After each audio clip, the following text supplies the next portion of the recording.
Introducing the all-new BYD Sea Lion 7, the luxury electric SUV that's changing the game. Book your free test drive today at the BYD showroom in Sheffield.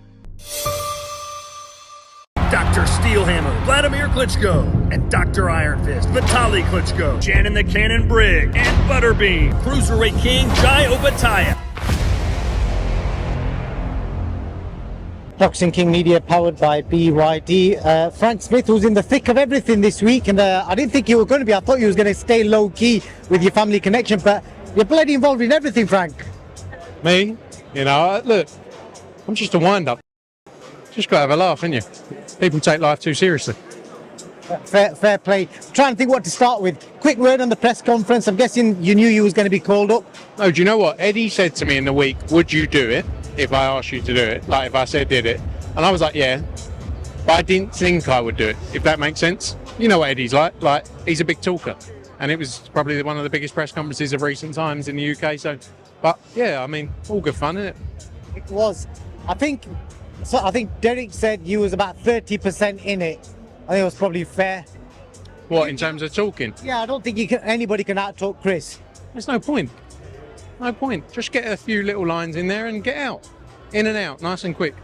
Definitely want to be at Christmas dinner this year, see how that's going to go down. But going to the weigh-in today, the official weigh-in this morning, loads of drama. The first thing I want to ask you about is I saw Chris's manager, Maz, has basically raised the issue about cameras. What's the situation with the cameras?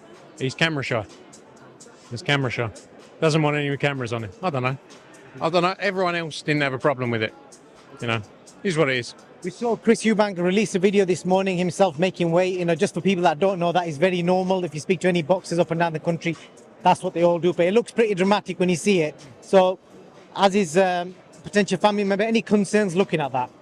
I think, look, ultimately, I'm not in his camp, so I don't know the way he does things. I don't know, how he goes about making weight.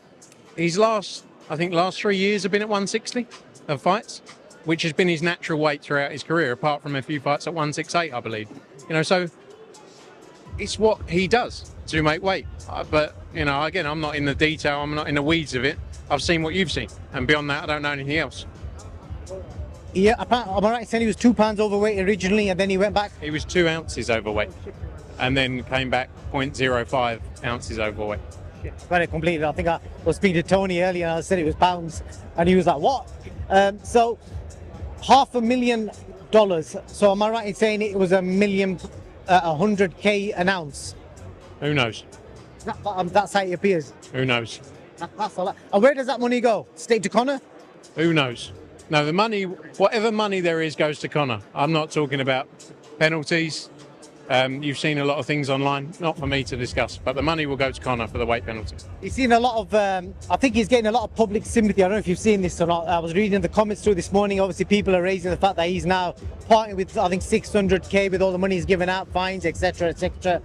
Do you think that could be a point, like come fight night, the fans will end up being on his side because they might see him as the victim in all this? I'm not sure. It'd be interesting to see because he's always been the villain, in his career. And don't get me wrong, Conor is now, in many people's mind, the villain. That's part of the game, isn't it? You have to. I don't think you're really going to change people's mentality overnight. Let's see. It would be very interesting to see the atmosphere, though, and what people are saying in there. And the situation with the gloves, I was again on that piece Matchroom put out this morning talking about horsehair and the gloves. Is that going to be looked into, or is this going to go on until tomorrow night? Now, look, the gloves are approved by the British Boxing Board of Control. That's the end of the story. Everywhere we go all around the world, the decision on whether a set of gloves is approved is with that local commission. That's standard. We promote shows week in, week out all around the world. They've been approved. Robert Smith's approved them. I don't see any issue. Well, Chris's manager raised the point that apparently this was the same thing he said in the Khan Brooks fight, then they ended up changing the gloves. That was the Khan Brook fight. You're not dealing with Khan or Brook here, are you? And then the last thing, so you're having a bit of an argy-bargy, I don't know how to describe it, a coming up together or whatever. How close were you to letting it go, Frank? I don't do argy-bargy. I don't, mate. I'm a wind-up. I'm here for a laugh, right? I'm here just for a good time and a laugh. These people, I'm not a tough guy. I'm not trying to, you see in the clip, I don't say I want to have a fight.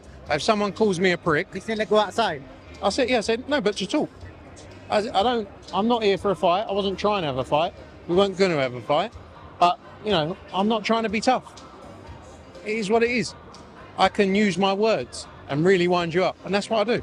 But I don't do it like just doing it. If you come at me, I'll come at you.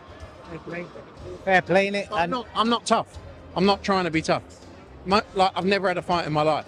Like certain people who are 4'2" and saying they're going to knock me out, then you're not just going to stand there and go, all right, sweet. I'm in the wrong bit. If I just went every time someone said something like that, I'd be in the wrong business. You know, it's all a game. You'd be paying fines to the British Boxing Board every week. That's why I don't fight. That's why I'm good behind the computer. Last question for you, Frank. Based on what we've seen now, Chris clearly didn't look great at the weight. I was speaking to Tony earlier. Tony reckons that he's probably gone past the 10-pound rehydration limit now, and he's probably going to have to run it off again tomorrow morning. So putting all that into context, who's the favourite tomorrow? Look, I don't go into too much detail. I never have on the fight. It's not my area of expertise, and obviously with my relationship, I think it's a great fight. And one thing about these two guys, they haven't got any quit in them. They're going to go in there, they're going to give it their all. It's going to be a tremendous fight. There's positives on both sides. You know, for Conor, he's got the youth, the energy, the speed, and for Chris, he's got the experience. You know, and that's what makes it so special. The interesting thing for me, and like I say, because I'm not an expert when it comes to the sport of boxing, is when you look at all these people who are experts in the sport, all coming up with different examples. He's going to do it early, he's going to do it late. No, Chris, that's a fight that people are interested in, isn't it? If you can't call a winner, and if people who are known in this industry are saying that, then we're in for a good night. Yeah, should be all fun tomorrow, Frank. Thank you for your time. Cheers.